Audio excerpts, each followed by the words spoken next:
ಜ್ಯೋತಿ ಅವರು ಭಕ್ತಿಯ ಎಂಗೇಜ್ಮೆಂಟ್ ಮಗನಿಗೆ ತಿಳಿಸಲು ಒದ್ದಾಡುತ್ತಿದ್ದರು.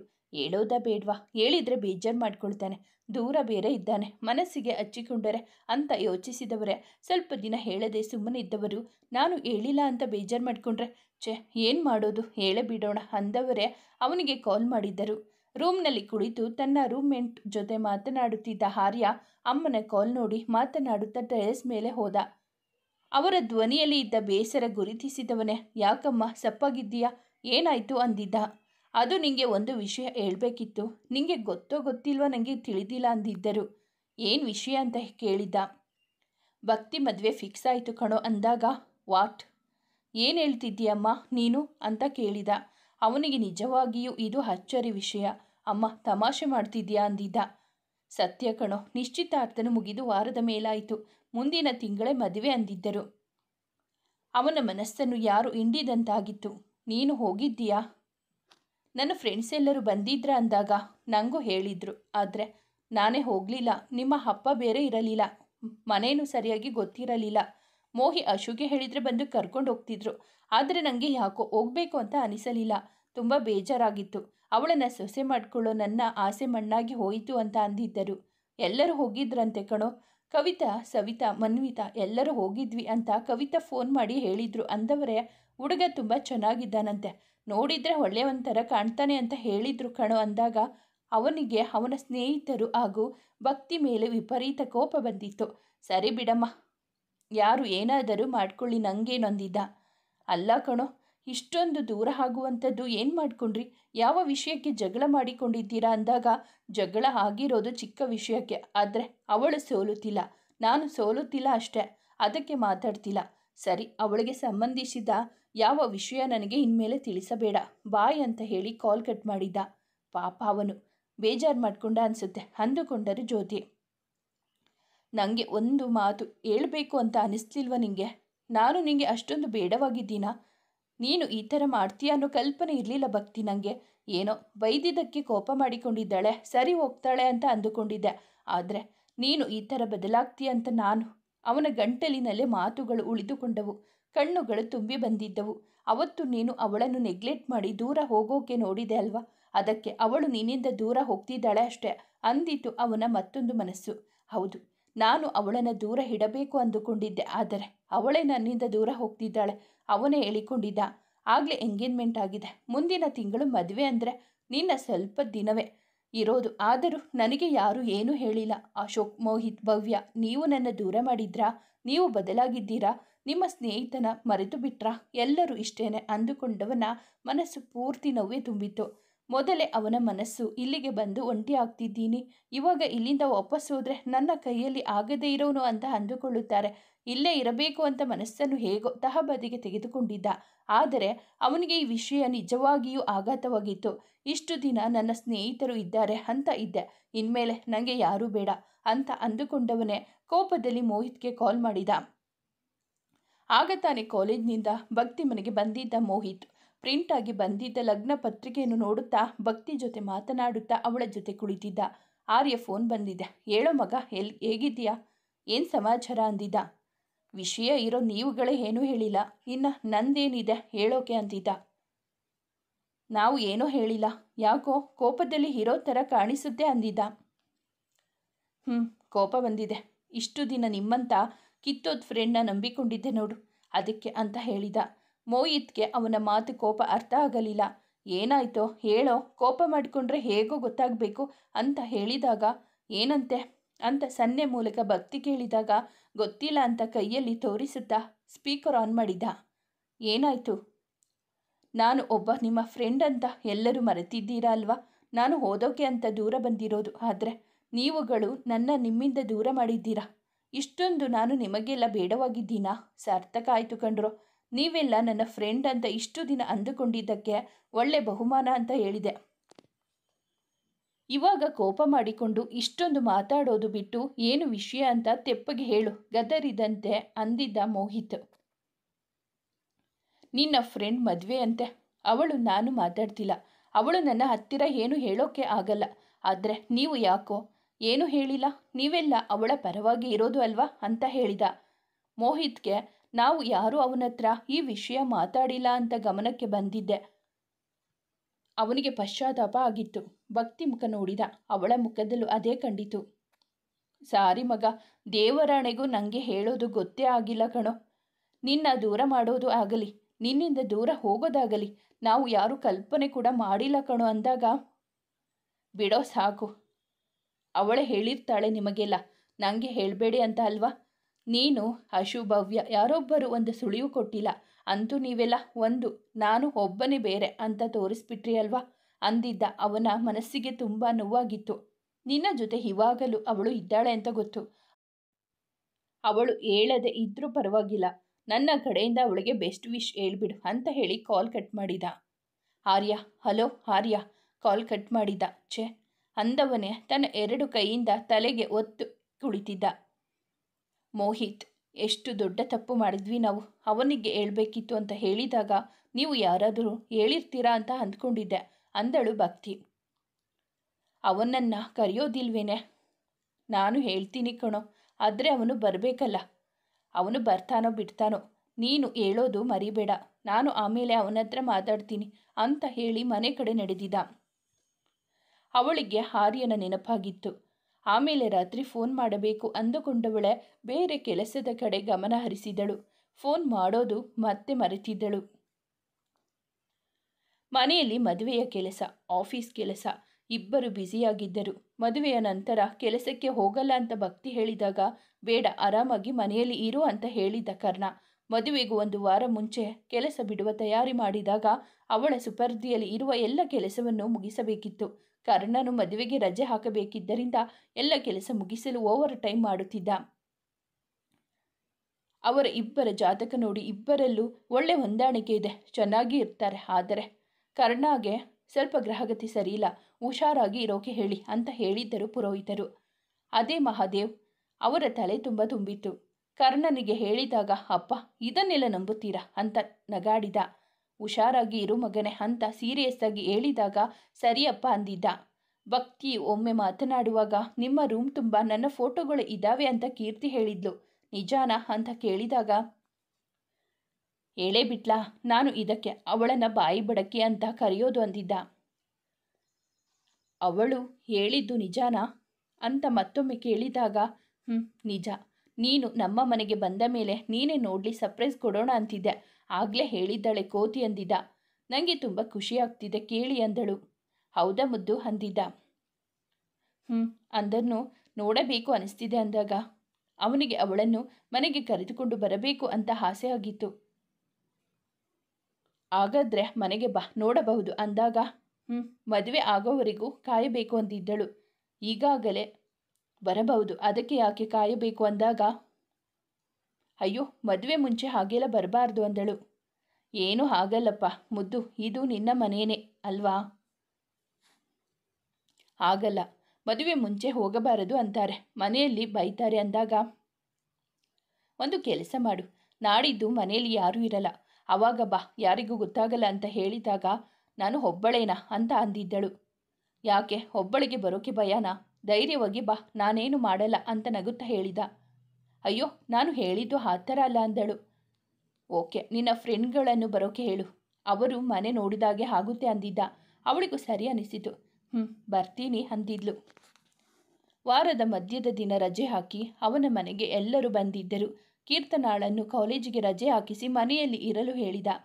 ಅವರು ಬಂದಾಗ ನಗುಮುಖದಿಂದ ಅವರನ್ನು ಸ್ವಾಗತಿಸಿ ಅವರನ್ನು ಉಪಚರಿಸಿದ್ದನು ಕರ್ಣ ಹಾಗೂ ಕೀರ್ತಿ. ಕರ್ಣ ಭಕ್ತಿಯ ಕೈ ಹಿಡಿದೆ ಇಡೀ ಮನೆಯನ್ನು ತೋರಿಸಿದ. ಅವನ ಸಂಭ್ರಮದ ಮುಖ ನೋಡಿದಾಗ ಅವಳಿಗೆ ಒಳಗೊಳಗೆ ಖುಷಿಯಾಗುತ್ತಿತ್ತು. ಅವಳು ಒಬ್ಬಳನ್ನೇ ತನ್ನ ರೂಮ್ಗೆ ಕರೆದುಕೊಂಡು ಬಂದಿದ್ದ ಕರ್ಣ.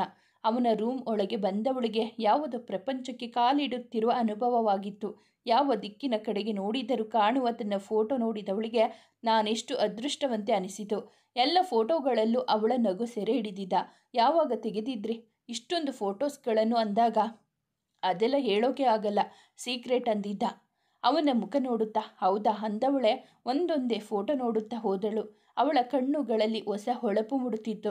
ಅವಳ ಹಿಂದೆ ಬರುತ್ತಿದ್ದ ಕರ್ಣನನ್ನು ನೋಡಿ ಅವಳಿಗೆ ಅವನನ್ನು ಮುದ್ದಾಡುವ ಮನಸ್ಸಾಗಿತ್ತು. ಅವನನ್ನು ಗಟ್ಟಿಯಾಗಿ ತಬ್ಬಿಕೊಂಡವಳೆ ಅವನಿಗೆ ಕೇಳಿಸದ ಹಾಗೆ ಮೆಲುವಾಗಿ ಐ ಲವ್ ಯು ಅಂದಿದ್ದಳು. ಅದು ಅವನಿಗೆ ಸ್ಪಷ್ಟವಾಗಿ ಕೇಳಲಿಲ್ಲ. ಅವಳ ಮುಖವನ್ನು ಎತ್ತಿದವನೇ ಏನು ಹೇಳಿದ್ದು, ಮತ್ತೊಮ್ಮೆ ಹೇಳು ಅಂದಾಗ ನಾನೇನು ಹೇಳಿಲ್ಲಪ್ಪ ಅಂದಿದ್ದಳು. ನನಗೆ ಸರಿಯಾಗಿ ಕೇಳಿಸಲಿಲ್ಲ, ಹೇಳೋ ಮುದ್ದು ಪ್ಲೀಸ್ ಅಂದಿದ್ದ. ನಾನು ಏನು ಹೇಳಿಲ್ಲ ಅಂದಾಗ ಮುಖ ಊದಿಸಿದವನಂತೆ ನಿಂತ.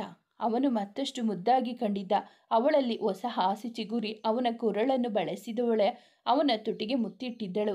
ಅವಳ ನೆಡೆಗೆ ಅವನ ಮನಸ್ಸಲ್ಲಿ ಹೊಸ ಕಂಪನ ಮೂಡಿತು. ಗಟ್ಟಿಯಾಗಿ ಅವಳ ನಡುವನ್ನು ಬಳಸುತ್ತಾ ಅವಳ ಮೃದುವಾದ ಅದರಗಳನ್ನು ಗಾಢವಾಗಿ ಬಂಧಿಸಿದ. ಅದೆಷ್ಟು ನಿಮಿಷ ಬಂಧಿಸಿದ್ದನೋ ಅವರಿಗೆ ತಿಳಿಯಲೇ ಇಲ್ಲ. ಅವನು ಅವಳನ್ನು ತನ್ನ ಹಿಡಿತದಿಂದ ನಿಧಾನಕ್ಕೆ ಸಡಿಲಿಸಿದಾಗ ಅವಳಿಗೆ ಮೈಯಲ್ಲಿ ಮಿಂಚಿನ ಸಂಚಾರವಾಗಿತ್ತು. ತನ್ನ ಮೈಯಲ್ಲಿನ ಅಷ್ಟು ಶಕ್ತಿಯನ್ನು ಯಾರೋ ಹೀರಿಕೊಂಡಂತೆ, ಹಾಗೆ ನಿಲ್ಲಲು ತ್ರಾಣವಿಲ್ಲದೆ ಕಾಲಲ್ಲಿ ನಡುಕ ಶುರುವಾದಂತೆ ಆಗಿತ್ತು. ಅವಳನ್ನು ಇನ್ನೂ ಹಪ್ಪಿಕೊಂಡೇ ನಿಂತಿದ್ದ ಕರ್ಣ ಅವಳ ಮುಖವನ್ನು ಮೇಲೆತ್ತಿ, ನನ್ನಿಂದ ನಿಂಗೆ ಯಾವತ್ತಾದರೂ ಬೇಜಾರು ಆದರೆ, ಮನಸ್ಸಿಗೆ ನೋವಾದರೆ ಅದನ್ನು ಮನಸ್ಸಲ್ಲಿ ಇಟ್ಕೊಂಬೇಡ ಅಂದಿದ್ದ. ನಿಮ್ಮಿಂದ ನನಗೆ ನೋವು ಬೇಜಾರಾಗೋದಾ? ಅದು ಸಾಧ್ಯನೇ ಇಲ್ಲ. ಅಕಸ್ಮಾತ್ ಆದರೂ ಅದನ್ನು ಮನಸ್ಸಲ್ಲಿ ಇಟ್ಟುಕೊಳ್ಳುವುದು ಇಲ್ಲ ಅಂದಿದ್ದಳು. ಮತ್ತೆ ನನ್ನ ಅಮ್ಮನ ಬಾಯಿ ದೊಡ್ಡದು. ಅವಳು ಕೋಪದಲ್ಲಿ ಯಾವಾಗಲಾದರೂ ಏನಾದರೂ ನನಗೆ ಬೈದ್ರೆ ಅಂದರೆ ಅದನ್ನು ಮನಸ್ಸಲ್ಲಿ ಇಟ್ಕೊಂಡು ಕೊರಗಬೇಡ. ಏನೇ ಆದರೂ ನನ್ನಿಂದ ದೂರ ಆಗಬೇಡ ಪ್ಲೀಸ್ ಅಂದಿದ್ದ. ಅವರು ಏನೇ ಅಂದರೂ ನಾನು ಏನು ಅಂದ್ಕೊಳ್ಳೋದಿಲ್ಲ, ಬೇಜಾರು ಮಾಡಿಕೊಳ್ಳೋದಿಲ್ಲ. ನನ್ನ ಜೊತೆ ನೀವು ಇರ್ತೀರಾ ಅಲ್ವಾ? ಅಲ್ಲದೆ ನಿಮ್ಮನ್ನು ಬಿಟ್ಟು ನಾನು ದೂರ ಹೋಗೋದಾ? ಅದು ಈ ಜನ್ಮದಲ್ಲಿ ಆಗದೇ ಇರೋ ಮಾತು. ಇಷ್ಟೊಂದು ಪ್ರೀತಿ ಮಾಡೋ ಜೀವ ಜೊತೆಗೆ ಇರಬೇಕಾದ್ರೆ ನಾನು ಬಿಟ್ಟು ಹೋಗ್ತೀನಾ? ಬಿಟ್ಟು ಹೋಗೋದು ಏನಿದ್ರು ಮಣ್ಣಿಗೆ ಹೋದಾಗಲೇ ಅಂದಿದ್ದ. ಹೇ ಮುದ್ದು, ಇನ್ನೊಂದು ಸಲ ಹೀಗೆಲ್ಲ ಮಾತಾಡಿದ್ರೆ ನೋಡು ಅಂತ ಕೋಪದಲ್ಲಿ ಹೇಳಿದವನಿಗೆ ಏನು ಮಾಡ್ತೀರಾ ಅಂತ ಕಣ್ಣು ಒಡೆದು ಕೇಳಿದಳು. ಏನು ಮಾಡ್ತೀನಾ? ನಿಂಗೆ ಕೆನ್ನೆಗೆ 2 ಕೊಡ್ತೀನಿ ಅಂದಿದ್ದ. ನೀವು ಹೊಡಿತೀರಾ ಅಂತ ದೊಡ್ಡದಾಗಿ ಕಣ್ಣು ಬಿಟ್ಟು ಕೇಳಿದಾಗ ಅವನ ಮುಖದಲ್ಲಿ ಕೋಪ ಹೋಗಿ ತುಂಟತನ ಮೂಡಿತು. ನಾನು ಹೇಳಿದ್ದು ಕೆನ್ನೆಗೆ ಕೊಡ್ತೀನಿ ಅಂತ, ಹೊಡಿತೀನಿ ಅಂತ ಅಲ್ಲ ಅಂದವನನ್ನೇ ನೋಡುತ್ತಿದ್ದಳು ಭಕ್ತಿ. ಅವಳ ಕೆನ್ನೆಗಳಿಗೆ ಮುತ್ತು ಕೊಟ್ಟು ಇದು ಕೊಡ್ತೀನಿ ಅಂದಿದ್ದು ನಾನು ಅಂತ ಹೇಳಿದನು. ಅವಳ ಮುಖವನ್ನು ಬೊಗಸೆಯಲ್ಲಿ ಹಿಡಿದವನೇ, ಯಾಕೋ ಗೊತ್ತಿಲ್ಲ ಮುದ್ದು, ನಿನ್ನ ಮಡಿಲಲ್ಲಿ ಮಲಗಬೇಕು ಅಂತ ಅನಿಸ್ತಿದೆ, ಮಲ್ಕೊಬೋದಾ? ನಿಂಗೆ ಇಷ್ಟ ಇದ್ದರೆ ಅಷ್ಟೆ ಅಂತ ಹೇಳಿದಾಗ ಅದನ್ನು ಕೇಳಬೇಕಾ ಅಂದಿದ್ದಳು. ಅವಳು ರೂಮ್ನಲ್ಲಿ ಇದ್ದ ಸೋಫಾ ಮೇಲೆ ಕುಳಿತರೆ ಇವನು ಅವಳ ಮಡಿಲಲ್ಲಿ ಮಲಗಿದ್ದ. ಅವಳ ಕೈ ತುತ್ತು ತಿಂದಿದ್ದ. ಅವರೆಲ್ಲ ವಾಪಸ್ ಹೊರಟಾಗ ಅವಳನ್ನು ಬಿಗಿಯಾಗಿ ಅಪ್ಪಿಕೊಂಡಿದ್ದ ಕರ್ಣ. ಅವನ ಮನಸ್ಸು ಅವಳನ್ನು ಒಂದು ಕ್ಷಣವೂ ಬಿಟ್ಟಿರಲಾರದಷ್ಟು ಹಚ್ಚಿಕೊಂಡಿತ್ತು. ದಿನಗಳು ವೇಗವಾಗಿ ಓಡುತ್ತಿರುವಂತೆ ಕಾಣುತ್ತಿತ್ತು. ಮದುವೆ ತಯಾರಿ ತುಂಬ ಜೋರಾಗಿ ನಡೆದಿತ್ತು. ನೆಂಟರಿಷ್ಟರು, ಸ್ನೇಹಿತರು ಎಲ್ಲರಿಗೂ ಪತ್ರಿಕೆ ಹಂಚಿಕೆ ಆಗಿತ್ತು. ಸೀರೆ ಒಡವೆ ಖರೀದಿ ಮಾಡುವಾಗ ಅವಳಿಗೆ ಒಪ್ಪುವಂಥ ಸೀರೆಯನ್ನು, ಒಡವೆಯನ್ನು ತುಂಬ ಬೆಲೆ ಬಾಳುವಂಥದ್ದು ಆರಿಸಿ ಪ್ರೀತಿಯಿಂದ ಕೊಡಿಸಿದ ಕರ್ಣ. ರಾತ್ರಿ ಕರ್ಣನೊಂದಿಗೆ ಮಾತಾಡಿ ಸಂತೋಷದಿಂದ ಆಗ ತಾನೇ ಮಲಗಿದ್ದವಳು ಒಮ್ಮೆಲೆ ಎದ್ದು ಕುಳಿತಿದ್ದಳು. ಅವತ್ತು ಆರ್ಯನಿಗೆ ಹೇಳಬೇಕು ಅಂದುಕೊಂಡಿದ್ದೆ, ಆದರೆ ಹೇಳೋಕೆ ಆಗಲಿಲ್ಲ ಅಂತ ನೆನೆದವಳಿಗೆ ಅವಳ ಮೇಲೆ ಅವಳಿಗೆ ಕೆಟ್ಟ ಕೋಪ ಬಂದಿತ್ತು. ಟೈಮ್ ನೋಡಿದಾಗ 10:30 ಆಗಿತ್ತು. ಅವಾಗಲೇ ಮಾಡೋಣ ಅಂದುಕೊಂಡು ಹಿಂಜರಿಕೆಯಿಂದಲೇ ಆರ್ಯನಿಗೆ ಕಾಲ್ ಮಾಡಿದಳು. ಬುಕ್ ಹಿಡಿದು ಓದುತ್ತಾ ಕುಳಿತಿದ್ದ ಆರ್ಯ. ಅವನ ಗಮನ ಎಲ್ಲೋ ಹೋಗಿತ್ತು. ಇತ್ತೀಚೆಗೆ ಸ್ನೇಹ ಅವನೊಡನೆ ಸರಿಯಾಗಿ ಮಾತಾಡ್ತಿಲ್ಲ ಎಂಬುದು ಅವನ ತಲೆ ಕೊರೆಯುತ್ತಿತ್ತು. ಎಲ್ಲರೂ ನನ್ನ ನಿರ್ಲಕ್ಷ್ಯ ಮಾಡುತ್ತಿದ್ದಾರೆ ಅಂತ ಅವನ ಮನಸ್ಸು ಒಳಗೊಳಗೆ ಕುಗ್ಗುತ್ತಿತ್ತು. ಆಗ ಬಂದ ವ್ಯಕ್ತಿಯ ಫೋನ್ ಅವನನ್ನು ಇಹಲೋಕಕ್ಕೆ ಕರೆತಂದಿತು. ಫೋನ್ ನೋಡಿದಾಗ ಅಮ್ಮು ಎಂಬ ಹೆಸರು ನೋಡಿ ಆ ಕ್ಷಣದಲ್ಲಿ ಅವನ ಮುಖದಲ್ಲಿ ಸಣ್ಣ ಮಂದಹಾಸ ಮೂಡಿತು. ನಂತರ ಅವಳ ಮೇಲಿನ ಕೋಪ ಜಾಗೃತವಾಗಿ ಕೋಪದಲ್ಲೇ ಫೋನ್ ರಿಸೀವ್ ಮಾಡಿ ಹಲೋ ಅಂದಿದ್ದ. ಅವನೊಡನೆ ಮಾತಾಡಿ ಅದೆಷ್ಟು ದಿನಗಳು ಆಗಿದ್ದವು. ಅವನು ಮೋಹಿತ್ ಜೊತೆ ಕೋಪದಲ್ಲಿ ಅವತ್ತು ಮಾತನಾಡಿದರೂ ಅವನ ಮಾತುಗಳು ಅವಳ ಮನಸ್ಸಿಗೆ ನಾಟಿತ್ತು. ಬಿಟ್ಟರೆ ಮುಂದೆ ಇದು ಮುಂದುವರಿಯುತ್ತಲೇ ಇರುತ್ತದೆ, ಇಬ್ಬರು ಹೀಗೆ ಇರಬೇಕಾಗುತ್ತದೆ ಅಂದ್ಕೊಂಡು ತಾನೇ ಸೋತು ಕಾಲ್ ಮಾಡಿದ್ದಳು. ಅವನ ಧ್ವನಿ ಕೇಳುತ್ತಲೇ ಅವಳ ಜೊತೆ ಮೊದಲು ಮಾತಾಡ್ತಾ ಇದ್ದಿದ್ದು ನೆನಪಾಗಿತ್ತು. ಅವನು ಮತ್ತೊಮ್ಮೆ ಹಲೋ ಅಂದಾಗ, ಹಲೋ ಆರ್ಯ, ನಾನು ಭಕ್ತಿ ಅಂದಿದ್ದಳು. ಗೊತ್ತಾಯ್ತು, ಹೇಳಿ ಮೇಡಮ್, ಏನು ನನಗೆ ಫೋನ್ ಮಾಡಿದ್ದು ಅಂತ ಕೇಳಿದ. ಅದು ಮುಂದಿನ ವಾರ ಮದುವೆ ಇದೆ ಅಂತ ಅಂದಿದ್ದಳು ಮೆದುವಾಗಿ. ಹಾಂ, ನಿಮ್ಮ ಮದುವೆ ಬಗ್ಗೆ ಬಲ್ಲ ಮೂಲಗಳಿಂದ ಮಾಹಿತಿ ಬಂದಿದೆ ಅಂತ ವ್ಯಂಗ್ಯವಾಗಿ ಹೇಳಿದ. ಮದುವೆಗೆ ಬಾ ಅಂತ ಹೇಳಿದಾಗ ಅಯ್ಯೋ, ನಮ್ಮನ್ನೆಲ್ಲ ನಿಮ್ಮ ಮದುವೆಗೆ ಕರೀತಿದ್ದೀರಾ? ಸಂತೋಷ, ತುಂಬ ಸಂತೋಷ. ಆದರೆ ನಾನು ಬರಲ್ಲ ಅಂದಿದ್ದರು. ಯಾಕೆ ಅಂತ ಕೇಳಿದಾಗ ನೀನು ಮೊದಲೇ ಹೇಳಿದರೆ ಬರ್ತಿದ್ದೆ. ಆದರೆ ನಾನು ಅವತ್ತು ಫೋನ್ ಮಾಡಿದ್ದಕ್ಕೆ ಅಲ್ವಾ ನೀನು ಇವಾಗ ಫೋನ್ ಮಾಡಿ ನನಗೆ ಕರೀತಿರೋದು. ಅದಕ್ಕೆ ಬರಲ್ಲ ಅಂದಿದ್ದ. ಅದು ಹಾಗಲ್ಲ, ಇನ್ನೂ ಟೈಮ್ ಇದೆ, ಆಮೇಲೆ ಹೇಳೋಣ ಅಂತ ಅಂದ್ಕೊಂಡಿದ್ದೆ ಅಂತ ಹೇಳಿದಾಗ ನಾನೇನು ಬಿಟ್ಟಿಲ್ಲ. ನೀನು ಬೇಕಾಬಿಟ್ಟಿ ಕರೆದ ತಕ್ಷಣ ಬರೋಕೆ ಅಂತ ಹೇಳಿದ. ಅವಳು ಮತ್ತೆ ಏನು ಮಾತನಾಡದೆ ಸುಮ್ಮನಾದಳು. ಅವನು ಕೋಪದಲ್ಲಿ ಮುಂದುವರೆದು, ಅಂತೂ ನನಗೆ ಒಂದು ಮಾತು ಹೇಳದೆ ಮದುವೆ ಆಗ್ತಿದೀಯಾ? ಇನ್ಯಾವತ್ತೂ ನನಗೆ ನೀನು ಒಂದು ಫೋನ್ ಕೂಡ ಮಾಡಬೇಡ. ನಿನ್ನ ಹೊಸ ಲೈಫ್ ಚೆನ್ನಾಗಿರಲಿ, ಖುಷಿಯಾಗಿರು ಅಂತ ಹೇಳಿದವನೇ ಕಾಲ್ ಕಟ್ ಮಾಡಿದ್ದ.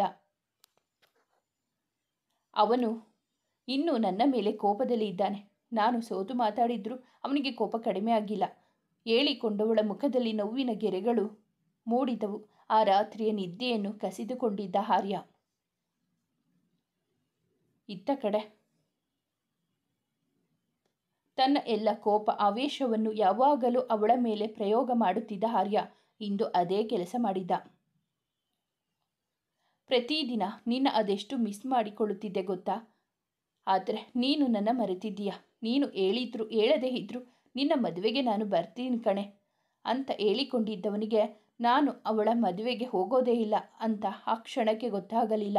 ಅವಳ ಮದುವೆ ಆಗೋದು, ನನ್ನ ಜೊತೆಗೆ ಜೀವನ ಪೂರ್ತಿ ಅವಳು ನನ್ನ ಜೊತೆಗೆ ಬಾಳಬೇಕು ಎಂಬ ಸಣ್ಣ ಕಲ್ಪನೆಯೂ ಇರಲಿಲ್ಲ.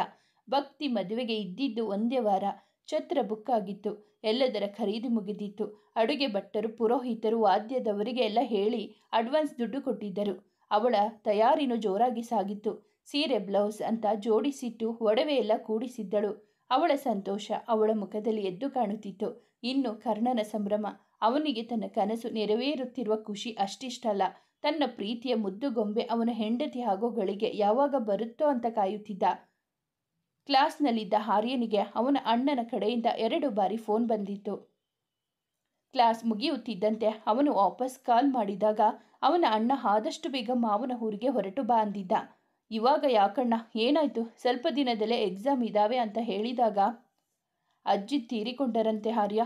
ನಾನು ಅಮ್ಮ ಅಪ್ಪ ಹೋಗ್ತಿದ್ದೀವಿ, ಅದಕ್ಕೆ ನಿನಗೂ ಹೇಳಿದ್ದು ಅಂದಾಗ ಆರ್ಯನಿಗೆ ದುಃಖ ಆವರಿಸಿತು. ಈಗಲೇ ಹೊರಡ್ತೀನಿ ಅಂದಿದ್ದ. ಕಾಲೇಜ್ನಿಂದ ಸೀದಾ ಹಾಸ್ಟೆಲ್ಗೆ ಬಂದವನೇ 2 ಜೊತೆ ಬಟ್ಟೆ ಹಿಡಿದು ಮಾವನ ಊರಿಗೆ ಹೋಗುವ ಬಸ್ ಹತ್ತಿದ.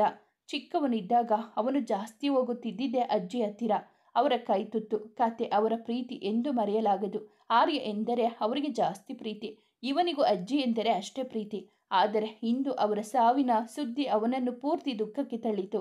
ಊರಿಗೆ ಬಂದವನೇ ಅಜ್ಜಿಯ ಶವ ನೋಡಿ ಚಿಕ್ಕ ಮಗುವಂತೆ ಹತ್ತಿದ್ದ.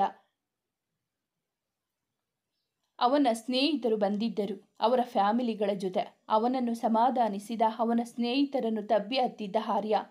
ಎಲ್ಲ ಕಾರ್ಯ ಮುಗಿಸಿ ಹೋಗುವಾಗ ಮೋಹಿತ್ ಆರ್ಯ ಹತ್ತಿರ ಬಂದು, ಇನ್ನು 3-4 ದಿನ ಅಷ್ಟೇ ಇರೋದು ಭಕ್ತಿ ಮದುವೆಗೆ, ನೀನು ಬರೋಕೆ ಆಗಲ್ವಾ ಅಂದಾಗ, ಹೇಗೋ ಬರೋದು, ಇಲ್ಲಿ ಇದೆಲ್ಲ ಬಿಟ್ಟು ಬರೋಕೆ ಆಗಲ್ಲ. ಅವಳಿಗೂ ಈ ಸುದ್ದಿ ಗೊತ್ತಿರುತ್ತೆ. ನನ್ನ ಕಡೆಯಿಂದ ವಿಶ್ ತಿಳಿಸ್ಬಿಡು ಅಂದಿದ್ದ. ಸರಿ ಮಗ, ಹುಷಾರು, ಬಾಯ್ ಅಂತ ಹೇಳಿ ಹೋಗಿದ್ದರು. 10-12 ದಿನ ಹಳ್ಳಿಯಲ್ಲಿ ಇದ್ದ ಆರ್ಯನಿಗೆ ಯಾರೋ ಫೋನ್ ಕಾಲ್ ಬಂದಿರಲಿಲ್ಲ. ಅಲ್ಲಿನ ನೆಟ್ವರ್ಕ್ ಪ್ರಾಬ್ಲಮ್ನಿಂದಾಗಿ ಅವನ ಫೋನ್ ಒಂದು ಮೆಸೇಜ್ ಇಲ್ಲದೆ ಸತ್ತು ಬಿದ್ದಿತ್ತು. ಎಲ್ಲ ಶ್ರಾದ್ದ ಕಾರ್ಯ ಮುಗಿಸಿ ಎಕ್ಸಾಮ್ ಇದ್ದಿದ್ದಕ್ಕೆ ಬೆಂಗಳೂರು ಕಡೆ ನಡೆದಿದ್ದ. ಬೆಂಗಳೂರಿಗೆ ಬಂದವನನ್ನು ಎಕ್ಸಾಮ್ ಟೆನ್ಷನ್ ಆವರಿಸಿತು. ಎಷ್ಟು ಬ್ಯುಸಿ ಇದ್ದ ಅಂದರೆ ಯಾರಿಗೂ ಫೋನ್ ಮಾಡುವ ಗೋಜಿಗೆ ಹೋಗಲಿಲ್ಲ. ಅವನಿಗೆ ಬರುತ್ತಿದ್ದ ಕಾಲ್ಗಳಿಂದ ತಪ್ಪಿಸಿಕೊಳ್ಳಲು ಫೋನ್ ಸೈಲೆಂಟ್ ಮಾಡಿ ಇಟ್ಟಿದ್ದ. ಅಜ್ಜಿಯ ಸಾವು, ಅವನಲ್ಲಿದ್ದ ನೋವು ಎಲ್ಲವನ್ನು ಜಾಸ್ತಿ ಮಾಡಿ ಅವನನ್ನು ಇನ್ನಷ್ಟು ಕುಗ್ಗುವಂತೆ ಮಾಡಿತ್ತು. ಆರ್ಯ ಪ್ರತಿದಿನ ಎಲ್ಲರಿಂದ ದೂರ ಉಳಿಯುತ್ತಿದ್ದ. ಆದರೆ ಅವನ ಮನಸ್ಸಲ್ಲಿ ಏನೋ ಒಂದು ಸಂಕಟವಾಗುತ್ತಿತ್ತು. ಯಾರೋ ನಮಗೆ ತುಂಬ ಬೇಕಾದವರು ನೋವಲ್ಲಿ ಇದ್ದಾಗ ನಮ್ಮಲ್ಲಿ ಆಗುವ ಸಂಕಟ ಅದು. ಆ ನೋವಿಗೆ ಕಾರಣ ಹುಡುಕಲು ಅವನು ಹೋಗಲಿಲ್ಲ. ಎಕ್ಸಾಮ್ ಮುಗಿದ ಮೇಲೆ ಊರಿಗೆ ಹೋಗೋಕೆ ಅವನ ಮನಸ್ಸು ಒಪ್ಪಲಿಲ್ಲ. ಅಲ್ಲಿಗೆ ಹೋದರೆ ಅಜ್ಜಿಯ ಸಾವಿನ ನೋವು ಬೇಡ ಅಂದಿತು. ಇನ್ನು ತನ್ನ ಊರಿಗೆ ಹೋಗಲು ಅಲ್ಲಿ ಅವನ ಅಮ್ಮ ಇಲ್ಲ. ಅವರು ಊರಿಂದ ಬರೋದು ಯಾವಾಗ ಗೊತ್ತಿಲ್ಲ. ಸ್ನೇಹಿತರು ಎಲ್ಲರೂ ಬದಲಾಗಿದ್ದಾರೆ ಅಂತ ಅಂದುಕೊಂಡಿದ್ದವ ಸ್ನೇಹ ಇತ್ತೀಚೆಗೆ ಒಂದು ಸಲಾನು ಬಾ ಅಂತ ಹೇಳ್ತಾ ಇಲ್ಲ, ಫೋನ್ ಮಾಡ್ತಿಲ್ಲ. ಇವನು ಮಾಡಿದಾಗಲೂ ಅಷ್ಟು ರೆಸ್ಪಾನ್ಸ್ ಇಲ್ಲ. ಅವಳ ಬದಲಾವಣೆ ಇವನಲ್ಲಿ ಅಗಾಧ ನೋವು ನೀಡಿತ್ತು. ಅಲ್ಲಿಗೆ ಹೋದರೂ ಮತ್ತಷ್ಟು ನೋವು. ಎಲ್ಲಿಗೂ ಹೋಗೋದು ಬೇಡ ಅಂದುಕೊಂಡವನೇ ಅವನ ರೂಮ್ಮೇಟ್ ನವೀನ್ ಜೊತೆ ಬೆಂಗಳೂರು ಪೂರ್ತಿ ಸುತ್ತಿದ. ಹಾಗೂ ಹೀಗೂ ಇಲ್ಲೇ ಇದ್ದು ರಜೆ ಕಳೆದವನೇ ಸೆಕೆಂಡ್ ಸೆಮಿಸ್ಟರ್ಗೆ ಬಂದಾಗ ಮೊದಲಿನಂತೆ ಯಾವುದೇ ಬದಲಾವಣೆ ಇಲ್ಲದೇ ಇದ್ದರೂ ಅವನ ಸ್ನೇಹಿತರು ಪದೇ ಪದೇ ಫೋನ್ ಮಾಡಿ ಬಾರೋ ಬಾರೋ ಸ್ವಲ್ಪ ಅರ್ಜೆಂಟ್ ಕೆಲಸ ಇದೆ ಅಂತ ಎಷ್ಟು ಕರೆದಿದ್ದರೂ ಅವನು ಸುಮ್ಮನೆ ಕರೆತಿದ್ದಾರೆ ಅಂತ ಅಂದುಕೊಂಡವನೇ ಬರ್ತೀನಿ ಬರ್ತೀನಿ ಅಂತ ಸುಳ್ಳು ಹೇಳುತ್ತಾ ಬಂದಿದ್ದ. ಅವನಿಗೆ ಯಾರೂ ಬೇಕಾಗಿರಲಿಲ್ಲ. ಒಮ್ಮೊಮ್ಮೆ ಅವರು ಮಾತಿನ ಮಧ್ಯ ಅದು ಭಕ್ತಿ ಅಂತ ಹೇಳಲು ಬಂದಾಗ ಅವರನ್ನು ತಡೆಯುತ್ತಾ ನನಗೆ ಯಾರ ಬಗ್ಗೆನೂ ಹೇಳಬೇಡಿ, ನನ್ನ ಬಗ್ಗೆ ನಿಮ್ಮ ಬಗ್ಗೆ ಅಷ್ಟೇ ಮಾತಾಡಿ ಅಂತ ಹೇಳುತ್ತಿದ್ದ. ಮತ್ತೊಮ್ಮೆ ಬ್ಯುಸಿ ಇದ್ದೀನಿ ಆಮೇಲೆ ಮಾಡ್ತೀನಿ ಅಂತ ಹೇಳಿ ಫೋನ್ ಸ್ವಿಚ್ ಆಫ್ ಮಾಡುತ್ತಿದ್ದ. ಒಟ್ಟಾರೆ ಆರ್ಯ ಎಲ್ಲದರಿಂದ ದೂರ ಹೋಗುತ್ತಿದ್ದನು. ಆದರೆ ಅವನ ಕಣ್ಣಿಗೆ ಬೇರೆಯವರೇ ದೂರ ಮಾಡುತ್ತಿದ್ದಾರೆ ಅನ್ನುವಂತೆ ಕಾಣುತ್ತಿತ್ತು. ಸಂಜೆಯ ಸಮಯ ರೂಮ್ನಲ್ಲಿ ಬರೆಯುತ್ತಾ ಕುಳಿತಿದ್ದ ಆರ್ಯನಿಗೆ ಯಾವುದೋ ಅನೋನ್ ನಂಬರಿಂದ ಫೋನ್ ಬಂದಿತ್ತು. ಆ ನಂಬರಿಂದ ಮಧ್ಯಾಹ್ನನೂ ಕಾಲ್ ಬಂದಿತ್ತು. ಆದರೆ ಅವನು ನಂಬರಿಂದ ಜಾಸ್ತಿ ಯಾವುದೇ ಕಾಲನ್ನು ಪಿಕ್ ಮಾಡುತ್ತಿರಲಿಲ್ಲ. ಈಗಲೂ ರಿಸೀವ್ ಮಾಡಲಿಲ್ಲ. ಮತ್ತೊಮ್ಮೆ ಕಾಲ್ ಬಂದಾಗ ಬುಕ್ ಮಡಚಿಟ್ಟು ರಿಸೀವ್ ಮಾಡಿದ. ಹಲೋ, ಯಾರು ಅಂತ ಆರ್ಯ ಕೇಳಿದಾಗ ಆರ್ಯನ್ ಅವರ ಮಾತಾಡ್ತಿರೋದು ಅಂತ ಆ ಕಡೆಯಿಂದ ಕೇಳಿದರು. ಹೌದು, ನೀವು ಯಾರು ಅಂತ ಕೇಳಿದನು. ನಾನು ಯಾರು ಏನು ಅಂತ ಎಲ್ಲ ಆಮೇಲೆ ಗೊತ್ತಾಗುತ್ತೆ. ಈ ನಂಬರ್ಗೆ ಕೆಲವೊಂದಿಷ್ಟು ಫೋಟೋ ಕಳಿಸ್ತೀನಿ ನೋಡಿ ಅಂತ ಹೇಳಿದನು. ನಾನು ಯಾಕ್ರಿ ನೋಡಬೇಕು, ನೀವು ಯಾರು ಅಂತ ಮೊದಲು ಹೇಳ್ರಿ ಅಂತ ಹೇಳಿದಾಗ ನಾನು ಯಾರು ಅಂತ ಹೇಳ್ತೀನಿ ಆರ್ಯ, ನಾನು ಕಳಿಸಿರೋದನ್ನು ಮೊದಲು ನೋಡಿ, ನೋಡಿದ ಮೇಲೆ ನನಗೆ ಕಾಲ್ ಮಾಡಿ ಅಂತ ಹೇಳಿದಾಗ ನಾನು ಯಾಕೆ ನೋಡಬೇಕು, ನಾನು ಯಾಕೆ ನಿಮಗೆ ಕಾಲ್ ಮಾಡಬೇಕು ಅಂತ ಕೇಳಿದ. ಮೊದಲು ನೋಡಿ ಆಮೇಲೆ ನೀವೇ ಫೋನ್ ಮಾಡ್ತೀರಾ ಅಂತ ಹೇಳಿ ಕಾಲ್ ಕಟ್ ಮಾಡಿದ್ದರು.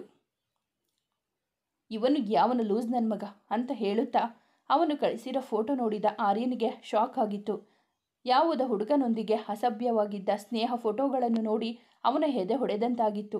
ಪ್ರತಿಯೊಂದು ಫೋಟೋವನ್ನು ವೀಕ್ಷಿಸುತ್ತಿದ್ದವನ ಮನಸ್ಸಲ್ಲಿ ಕೋಲಾಹಲವೇ ಎದ್ದಿತ್ತು. ಕಣ್ಣಿಂದ ನೀರು ಜಾರಿ ಕೆನ್ನೆ ಸೋಕಿತು. ಕಣ್ಣೀರು ಒರೆಸುತ್ತಾ ಫೋಟೋಗಳನ್ನು ನೋಡಿದವನೇ ಮುಖ ಮುಚ್ಚಿಕೊಂಡು ಕಣ್ಣೀರು ಸುರಿಸಿದ. ಇಯರ್ಫೋನ್ ತೆಗೆದುಕೊಂಡು ಟೆರೆಸ್ ಮೇಲೆ ಹೋದವನೇ ಕಿವಿಗೆ ಸಿಕ್ಕಿಸಿಕೊಂಡು ಫೋಟೋ ಜೊತೆ ಬಂದಿದ್ದ. ಆಡಿಯೋ ಕೇಳಿದವನಿಗೆ ಪ್ರಾಣವೇ ಹೋಗುವಂಥ ಹಿಂಸೆ ಆಗುತ್ತಿತ್ತು. ಚಿನ್ನ ಮುದ್ದುವಂಥ ಹುಡುಗನೊಂದಿಗೆ ಅಸಹ್ಯವಾಗುವಂತೆ ಮಾತನಾಡುತ್ತಿದ್ದ ಸ್ನೇಹಳ ಧ್ವನಿ ಕೇಳಿ ಅವನ ಕಾಲುಗಳಲ್ಲಿ ಶಕ್ತಿ ಇಲ್ಲದಂತೆ ಕುಸಿದು ಕುಳಿತವನೇ ಮೌನವಾಗಿ ದುಃಖಿಸುತ್ತಿದ್ದ. ಮತ್ತೊಮ್ಮೆ ಫೋಟೋಗಳನ್ನು ನೋಡಿದವನಿಗೆ ಹುಡುಗನ ಮುಖ ಎಲ್ಲೋ ನೋಡಿದ ನೆನಪಾಗಿತ್ತು. ಕಜಿನ್ ಬ್ರದರ್ ಅಂತ ಯಾವಾಗಲೂ ಬಸ್ ಸ್ಟಾಪ್ ಹತ್ತಿರ ಇರುತ್ತಿದ್ದವನನ್ನು ತೋರಿಸುತ್ತಿದ್ದಳು. ಅದು ಇವನೇ ಅಂತ ಗೊತ್ತಾಗಿ ತಾನು ಮೋಸ ಹೋಗಿರುವ ಪರಿ ನೆನೆದು ಅದೆಷ್ಟೋ ಹೊತ್ತುಗಳು ಅತ್ತನು ಅವನಿಗೆ ಗೊತ್ತಾಗಲಿಲ್ಲ. ತನಗೆ ಕಾಲ್ ಮಾಡಿದ್ದ ನಂಬರ್ಗೆ ಇವನು ಮತ್ತೊಮ್ಮೆ ಕಾಲ್ ಮಾಡಿದ್ದ. ರಿಸೀವ್ ಮಾಡಿದ ಆ ವ್ಯಕ್ತಿ, ಏನು ಸರ್, ನಿಮ್ಮ ಹುಡುಗಿ ಫೋಟೋ ನೋಡಿದ್ರಾ, ಆಡಿಯೋ ಕೇಳಿದ್ರಾ ಅಂತ ಕೇಳಿದಾಗ ನೀವು ಯಾರು ಅಂತ ಕೇಳಿದ ಆರ್ಯ. ನಾನು ಅವಳಿಂದ ಮೋಸ ಹೋಗಿರುವನು. ಆ ಫೋಟೋದಲ್ಲಿ ಇರೋ ವ್ಯಕ್ತಿ ನಾನೇ ಸರ್ ಅಂತ ಹೇಳಿದ. ನಿಮ್ಮನ್ನು ನಾನು ತುಂಬ ಸಲ ನೋಡಿದ್ದೀನಿ ಅಂತ ಹೇಳಿದ ಆರ್ಯನ ಗಂಟಲು ಕಟ್ಟಿತು. ಹಾಂ, ನಾನು ನೋಡಿದ್ದೀನಿ. ನಿಮ್ಮ ಹತ್ರ ಅಣ್ಣನೋ ಇಲ್ಲ ಫ್ರೆಂಡೋ ಅಂತ ಹೇಳಿರಬೇಕು ಅಲ್ವಾ ಅಂತ ಹೇಳಿದಾಗ ಅಂತ ಹೇಳಿದ. ಅವನ ಧ್ವನಿಯಲ್ಲಿ ನೋವಿತ್ತು. ನನ್ನ ಹತ್ತಿರ ಇತ್ತೀಚೆಗೆ ಅವಳ ವರ್ತನೆ ಚೇಂಜ್ ಆಗಿತ್ತು. ಯಾಕೋ ಡೌಟ್ ಬಂದು ಅವಳ ಕಾಲೇಜ್ ಹತ್ತಿರ ಹೋದಾಗ ಅವಳು ಇರಲಿಲ್ಲ. ಅವಳ ಕ್ಲಾಸ್ಮೇಟ್ನ ವಿಚಾರಿಸಿದಾಗ ಗೊತ್ತಾಯಿತು ಅವಳು ಯಾರ ಜೊತೆಗೋ ಸುತ್ತುತ್ತಿದ್ದಾಳೆ ಅಂತ. ನಾನು ಅವಳ ಬಗ್ಗೆ ಅವರ ಹತ್ರ ಕೇಳಿದಾಗ ಅವಳ ಸಂಪೂರ್ಣ ಜಾತಕ ಬಿಚ್ಚಿಟ್ರು. ಅದರಲ್ಲಿ ನೀವು ಇದ್ರಿ. ನಿಮ್ಮ ಬಗ್ಗೆನೂ ಹೇಳಿದರು. ನಿಮ್ಮ ಫ್ರೆಂಡ್ ಮೊದಲೇ ಇವಳ ಬಗ್ಗೆ ಹೇಳಿದ್ರು. ನೀವು ಕೇಳಿಲ್ಲ, ಜಗಳ ಮಾಡಿಕೊಂಡು ಮಾತು ಬಿಟ್ಟಿದ್ದೀರಾ ಅಂತ ಗೊತ್ತಾಯಿತು. ನಿಮ್ಮ ಸ್ನೇಹದ ಬಗ್ಗೆನೂ ಹೇಳಿದರು. ಇವಳಿಂದ ನಿಮಗೆ ನಿಯತ್ತಿನ ಪ್ರೀತಿಯಂತೂ ಸಿಗಲಿಲ್ಲ. ಅಟ್ಲೀಸ್ಟ್ ನಿಮ್ಮ ಸ್ನೇಹ ಆದರೂ ನಿಮ್ಮ ಪಾಲಿಗೆ ಉಳಿದುಕೊಳ್ಳಿ ಅಂತ ಕಾಲ್ ಮಾಡಿ ಹೇಳ್ತಿರೋದು ಅಂತ ಹೇಳಿದಾಗ ಆರ್ಯ ಏನು ಮಾತನಾಡದೆ ಅಳುತ್ತಲಿದ್ದ. ಅವನ ನೋವು ಅರ್ಥ ಮಾಡಿಕೊಂಡವನೇ, ನೋಡಿ ಸರ್, ನೀವು ಅನುಭವಿಸುತ್ತಿರೋ ನೋವಿನ ಆಳ ನನಗೆ ಗೊತ್ತಿದೆ. ನಾನು ಅದನ್ನೇ ಅನುಭವಿಸ್ತಿದ್ದೀನಿ ಅಂತ ಹೇಳಿದಾಗ ಅವಳನ್ನು ಪ್ರಾಣಕ್ಕಿಂತ ಹೆಚ್ಚಾಗಿ ಪ್ರೀತಿ ಮಾಡ್ತಿದ್ದೆ. ಆದರೆ ಇಷ್ಟೊಂದು ಮೋಸ ಮಾಡ್ತಾಳೆ ಅಂತ ನಾನು ಅಂದುಕೊಂಡಿರಲಿಲ್ಲ. ಏನು ಕಡಿಮೆ ಮಾಡಿದ್ದೆ ನಾನು ಅವಳಿಗೆ? ಕೇಳಿದ್ದೆಲ್ಲ ಕೊಡುತ್ತಿದ್ದೆ ಅಂತ ಹೇಳಿದಾಗ ಅವಳು ಹುಡುಗರನ್ನು ನೋಡ್ತಾ ಇದ್ದಿದ್ದೆ ಅವಳ ಆಸೆಗಳನ್ನು ಈಡೇರಿಸಿಕೊಳ್ಳೋಕೆ, ಅವಳು ಕೇಳೋದನ್ನು ಕೊಡಿಸೋಕೆ. ಆಗುವಂಥ ಹುಡುಗರಿಗೆ ಅವಳು ಬಲೆ ಬೀಸುತ್ತಿದ್ಲು. ಅವಳು ತುಂಬ ಹುಷಾರಾಗಿದ್ದು ನಮ್ಮನ್ನು ಯಾಮರಿಸಿದ್ದಾಳೆ ಅಂತ ಹೇಳಿದವನಿಗೆ ಮತ್ತೇನು ಹೇಳದೆ ಇಷ್ಟೊಂದು ವಿಷಯ ತಿಳಿಸಿದ್ದಕ್ಕೆ ಥ್ಯಾಂಕ್ಸ್ ಅಂತ ಹೇಳಿದವನೇ ಕಾಲ್ ಕಟ್ ಮಾಡಿದ ಆರ್ಯ. ಫೋನ್ ಇಟ್ಟವನಿಗೆ ಅವನಿಗೆ ಆಗಿರೋ ಮೋಸ ಕಣ್ಣೆದುರು ಬಂದು ನಿಂತಾಗಿ ಆಗಿತ್ತು. ಕೋಪದಲ್ಲಿ ದವಡೆ ಬಿಗಿದವನೇ ಕೈಯನ್ನು ಜೋರಾಗಿ ನೆಲಕ್ಕೆ ಗುದ್ದು ತೊಡಗಿದ. ಅವನ ಕೈಯಲ್ಲಿ ಇದ್ದ ಬೆಳ್ಳಿ ಬಳೆ ಗುದ್ದಿದ ರಭಸಕ್ಕೆ ನೆಲಕ್ಕೆ ತಾಕಿ ಚರ್ಮ ಕಿತ್ತು ರಕ್ತ ಬರಲಾರಂಭಿಸಿತು. ಅದು ಅವನಿಗೆ ಗೊತ್ತಾಗಲಿಲ್ಲ. ಅವನ ಮನಸ್ಸಿನ ನೋವಿನ ಮುಂದೆ ಅವನಿಗೆ ಬೇರೆ ಯಾವ ನೋವು ಕಾಣಿಸಲಿಲ್ಲ. ಅವಳ ಮುಖ, ನಗು, ಅವಳ ಬಣ್ಣದ ಮಾತು ಎಲ್ಲವನ್ನು ನೆನೆದವನೇ ಜೋರಾಗಿ ಅಳುತ್ತಿದ್ದ ಗಂಟಲು ಕಿತ್ತು ಬರುವಂತೆ, ನಿನ್ನ ಮಾತು ಕೇಳಬೇಕಿತ್ತು ಭಕ್ತಿ. ನಾನು ದೊಡ್ಡ ತಪ್ಪು ಮಾಡಿದ್ದೆ. ಅವಳನ್ನು ನಂಬಿ ನಿಂಗೆ ಬಾಯಿಗೆ ಬಂದ ಹಾಗೆ ಅಂದಿದ್ದಕ್ಕೆ ಇವತ್ತು ಯಾವ ಪರಿಸ್ಥಿತಿಯಲ್ಲಿ ನಿಂತಿದ್ದೀನಿ ನೋಡು. ಸತ್ಯ ಗೊತ್ತಾದಾಗ ಒಬ್ಬಂಟಿಯಾಗಿ ನಿಂತು ಕಣ್ಣೀರು ಹಾಕ್ತೀಯಾ ಅಂತ ನೀನು ಹೇಳಿದ ಮಾತು ನಿಜ ಆಯಿತು ಕಣೆ. ನನ್ನ ಪ್ರೀತಿ ನನಗೆ ಸರಿಯಾಗಿ ಯಾಮರಿಸ್ತು. ನಿನ್ನ ಸ್ನೇಹಿತ ಮೋಸ ಹೋಗ್ಬಿಟ್ಟ ಅಂತ ಹೇಳುತ್ತಾ ಅಳುತ್ತಿದ್ದವನಿಗೆ ಸ್ನೇಹ ನೆನಪಾಗಿ ತಕ್ಷಣ ಕಣ್ಣೀರು ಒರೆಸುತ್ತಾ ಅವಳಿಗೆ ಕಾಲ್ ಮಾಡಿದ್ದ. ಅವಳ ಫೋನ್ ಬ್ಯುಸಿ ಬರ್ತಿತ್ತು. ಪದೇ ಪದೇ ಮಾಡ್ತಿದ್ದ. ಬ್ಯುಸಿ ಅಂತಾನೆ ಬರ್ತಿತ್ತು. ಕೆಲ ನಿಮಿಷ ಬಿಟ್ಟು ಅವಳೇ ಪುನಃ ಕಾಲ್ ಮಾಡಿದಾಗ ರಿಸೀವ್ ಮಾಡಿ, ಯಾರ ಜೊತೆ ಮಾತಾಡ್ತಿದ್ದೆ ಅಂತ ಆರ್ಯ ಕೇಳಿದ. ಅದು ನನ್ನ ಫ್ರೆಂಡ್ ಫೋನ್ ಮಾಡಿದ್ಲು, ಮಾತಾಡ್ತಿದ್ದೆ ಅಂತ ಹೇಳಿದವಳಿಗೆ, ಬಾಯಿ ಮುಚ್ಚು ಸ್ನೇಹ, ನಾಟಕ ಮಾಡಿದ್ದು ಸಾಕು, ಅಬ್ಬರಿಸಿದಂತೆ ಹೇಳಿದ. ನಿನ್ನ ನಾಟಕ ಎಲ್ಲ ಗೊತ್ತಾಗಿದೆ. ನೀನು ಈ ಥರ ಮಾಡಬಹುದು ಎಂಬ ಸಣ್ಣ ಅನುಮಾನ ಕೂಡ ನನಗೆ ಇರಲಿಲ್ಲ. ನಿಂಗೆ ಹೇಗಾದರೂ ಮನಸ್ಸು ಬಂತು ನನಗೆ ಮೋಸ ಮಾಡೋಕೆ ಅಂದಿದ್ದ. ನಾನೇನು ಮಾಡಿದೆ ಅಂತ ಹೀಗೆ ಹೇಳ್ತಿದ್ದೀರಾ? ಅವಳ ಧ್ವನಿಯಲ್ಲಿ ಗಾಬರಿ ಇತ್ತು. ಶಟಪ್, ಜೋರಾಗಿ ಕಿರುಚಿದ. ನನ್ನ ಎದುರಿಗೆ ಇದ್ದಿದ್ರೆ ಇವತ್ತು ನಿನ್ನ ತಿಥಿ ಮಾಡ್ತಿದ್ದೆ. ಉಳಿದುಕೊಂಡೆ ಕಣೆ. ಈ ಜನ್ಮದಲ್ಲಿ ನನಗೆ ನಿನ್ನ ಮುಖ ತೋರಿಸ್ಬೇಡ. ನಿನಗೋಸ್ಕರ ನಾನು ನನ್ನ ಸ್ನೇಹಿತೆನ ದೂರ ಮಾಡಿಕೊಂಡೆ. ನನ್ನ ಪ್ರೀತಿ ಪಡೆಯೋ ಅರ್ಹತೆನೇ ಇಲ್ಲ. ಇರೋಳನ್ನು ಹುಚ್ಚನಂತೆ ಪ್ರೀತಿ ಮಾಡಿದೆ ನೋಡು, ಅದು ನನ್ನ ತಪ್ಪು ಅಂದವನೇ ಹುಡುಗರ ಜೊತೆ ಈ ಥರ ಪ್ರೀತಿ ನಾಟಕ ಆಡೋಕೆ ನಾಚಿಕೆ ಆಗಲ್ವ ನಿಂಗೆ ಏನು ಅನಿಸೋದೇ ಇಲ್ವಾ? ದುಡ್ಡಿಗೋಸ್ಕರ ಪ್ರೀತಿಯ ಹೆಸರಲ್ಲಿ ಮೋಸ ಮಾಡೋ ನಿನ್ನಂಥ ಹುಡುಗಿಯರಿಗಿಂತ ಮೈ ಮುಂದುವರೆಸದೆ ಮಾತು ನುಂಗಿದವ ಇನ್ಯಾವತ್ತೂ ನಿನ್ನ ಹಾಳಾದ ದರಿದ್ರ ಮುಖ ತೋರಿಸ್ಬೇಡ. ಮತ್ತೆ ನನ್ನ ಲೈಫ್ನಲ್ಲಿ ಬರೋ ಸಾಹಸ ಮಾಡಬೇಡ. ಹಾಗೇನಾದರೂ ಮಾಡಿದರೆ ಅವತ್ತೇ ನಿನ್ನ ಹೆಣ ಬಿದ್ದು ಬಿಡುತ್ತೆ. ಹುಷಾರು ಅಂತ ಹೇಳಿದವನೇ ಇನ್ಮೇಲಾದರೂ ಈ ಥರ ನಾಟಕ ಆಡೋದು ಬಿಟ್ಟು ನಿಯತ್ತಾಗಿ ಬದುಕೋದು ಕಲಿ ಅಂತ ಹೇಳಿ ಕಾಲ್ ಕಟ್ ಮಾಡಿದ್ದ.